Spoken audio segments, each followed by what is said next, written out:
हम लोग जयशंकर प्रसाद द्वारा लिखी गई मधुबा कहानी के संबंध में चर्चा करेंगे। मधुबा प्रसाद की एक विशिष्ट रचना है। प्रसाद रचित कथा साहित्य में से अधिकांश प्रेम, करुणा और वेदना का भाव जगाने वाली आदर्शवादी रचनाएं हैं। उन कहानियों में प्रसाद का काव्यबोध, भावुकता और मानवीय मूल्यों को पुष्ट आधार दिखाई पड़ता है। इस सबसे पृथक मधुबा कहानी एक विशेष प्रकार की संवेदना को जगाने वाली है। इसका प्रमुख स्वर यथार्थवादी है। आर्थिक चिंता, भरण पोषण की समस्या, 2 जून का भोजन जुटाने का प्रयास और इस सब को लेकर किया जाने वाला श्रम इस कहानी में परिलक्षित होता है। यहाँ तक कि कहानी का प्रमुख चरित्र शराबी भी अपनी यायावरी और उच्छृंखलता को छोड़कर अपने दैनंदिन जीवन को पटरी पर ले आता है। कहानी के इन बिंदुओं को समझने के लिए मधुबा की कथावस्तु पर दृष्टिपात करना आवश्यक है। कहानी का प्रमुख पात्र शराबी बिना श्रम किए रईसों, जमींदारों आदि को कहानी किस्से सुनाकर इनाम इकराम पा लेता और अपनी जीविका चला लेता। यहाँ तक कि शराब का आदी होने के कारण अपने इस व्यसन को भी इसी इनाम इकराम की कमाई से पूरी कर लेता। ठाकुर सरदार सिंह को इस शराबी की लच्छेदार बातों में रस आता। वे आराम से लेटे लेटे कहानी किस्से की दुनिया में विचरण करते। फुर्सत के क्षणों में शराबी को बुलवाकर वे अपनी इस इच्छा की पूर्ति किया करते। निठल्ला शराबी जिसके पास कोई कामकाज नहीं, उनको आसानी से सुलभ हो जाता। कहानी शराबी के इस कथन से आरंभ होती है, आज 7 दिन हो गए, पीने की कौन कहे, छुआ तक नहीं। आज 7वां दिन है सरकार। इस शराबी का जीवन दर्शन भी विचित्र था। ठाकुर साहब ने हंसते हुए कहा, तो आज पियोगे ना? झूठ कैसे कहूँ, आज जितना मिलेगा सब पीऊँगा। 7 दिन चने चबेने पर बिताए हैं।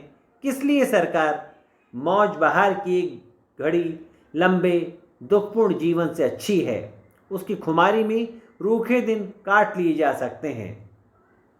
शराबी की इस अवसादपूर्ण अभिव्यक्ति में उसकी जीवन की वेदना, संघर्ष और अवसाद प्रकट होते हैं। लेखक ने शराबी के अतीत का कोई प्रसंग इस कहानी में नहीं उभारा है। यद्यपि पाठकों से उसके कड़वे अतीत का प्रसंग छिपा नहीं रहता।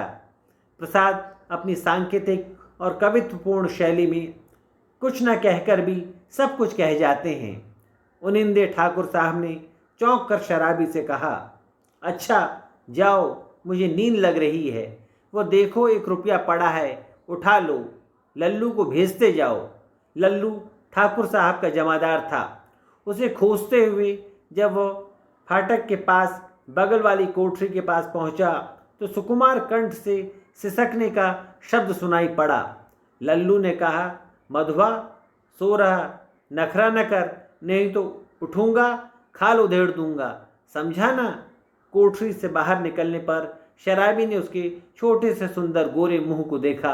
आंसू की बूंदें लुढ़क रही थी।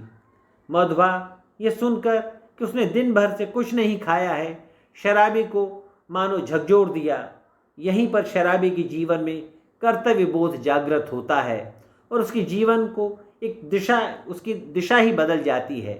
कहानीकार शराबी की मनोदशा को इस प्रकार चित्रित करता है, उसके हाथ में 1 रुपया था, 12 आने का एक देसी अद्धा, 2 आने की चाय, 2 आने की पकौड़ी, नहीं आलू मटर, अच्छा न सही 4 आने का मांस ही ले लूँगा, पर ये छोकरा, इसका गड्ढा तो भरना होगा।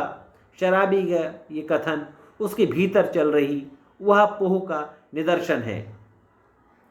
प्रसाद अपनी कहानियों में मनोवैज्ञानिक गहराई लाने के लिए चर्चित रहे हैं।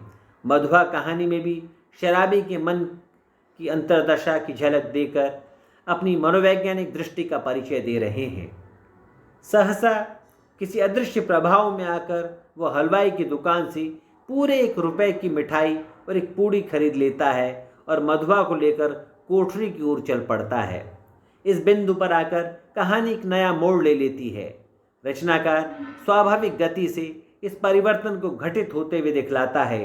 लेखक की ये पंक्तियाँ ध्यान आकर्षित करती हैं। एक चिंतापूर्ण आलोक में आज पहले प्रहर शराबी ने आंखें खोलकर कोठरी में बिखरी हुई दारिद्र्य की विभूति को देखा और देखा घुटनों से ठुड्डी लगाए उस निरीह बालक को। उसने तिलमिलाकर मन ही मन प्रश्न किया, किसने ऐसे सुकुमार फूल को कष्ट देने के लिए निर्दयता की सृष्टि की? आहारी नियति, तब इसको लेकर मुझे घरबारी बनना पड़ेगा क्या? शराबी की जीवन का यह परिवर्तन इस कहानी का चरम बिंदु कहा जा सकता है। अब तक का जीवन तो आवारगी, अकर्मण्यता और नशाखोरी का जीवन था, जिसका कोई उद्देश्य नहीं, कोई प्रयोजन नहीं। बालक मधुआ से जुड़ जाने पर सहसा शराबी के जीवन में एक प्रयोजन, एक लक्ष्य आ जाता है। प्रसाद इस कहानी के माध्यम से कर्तव्य बोध की भावना को जगाना चाहते हैं। शराबी को अनायास अपनी सांड चढ़ाने वाली कल मिल जाती है और बहुत पीछे छूटा हुआ वो धंधा जैसे उसे पकड़ लेता है। सांड चढ़ाने वाले कल को कंधे पर ढोकर और बच्चे को साथ ले जाने वाली वस्तुओं का गट्ठर देकर दोनों कोठरी छोड़कर अनजाने पथ पर चल पड़ते हैं काम की तलाश में, क्योंकि शराबी पर मधुआ के पेट भरने की जिम्मेदारी जो आन पड़ी थी। इस प्रकार कहानी का अंत रोजगार की तलाश में, काम की तलाश में, पेट भरने की फिक्र में भटकते हुए दो प्राणियों के जीवन क्रम के रूप में चित्रित किया गया है। इस कहानी की संवेदना पर विचार करते हुए ये कहा जा सकता है कि जैसे आरंभ में इस ओर संकेत किया जा चुका है कि कहानी प्रसाद की कहानी साहित्य की उन विरल कतिपय कहानियों में है जो कवित्व, रोमांच, वेदना, त्याग और समर्पण जैसी आदर्शपरक रचनाओं से भिन्न एक यथार्थपरक कहानी के रूप में शुमार की जाती है।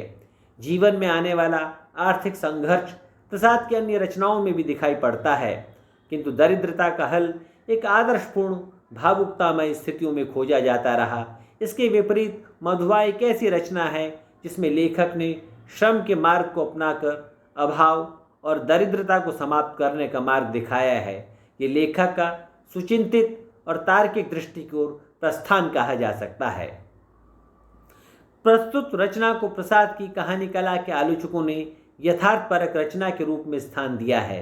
बहुत हद तक ये बात सही है कि दरिद्रता और अभाव के जीवन का अंत आर्थिक संघर्ष की कहानी तथा समाधान हेतु श्रम के मार्ग पर अग्रसर होना यथार्थपरक निर्णय ही है, किंतु विचार करने वाला तथ्य यह है कि लेखक शराबी के जीवन में घटित परिवर्तन को आदर्शवादी धरातल पर ही उभार पाया है।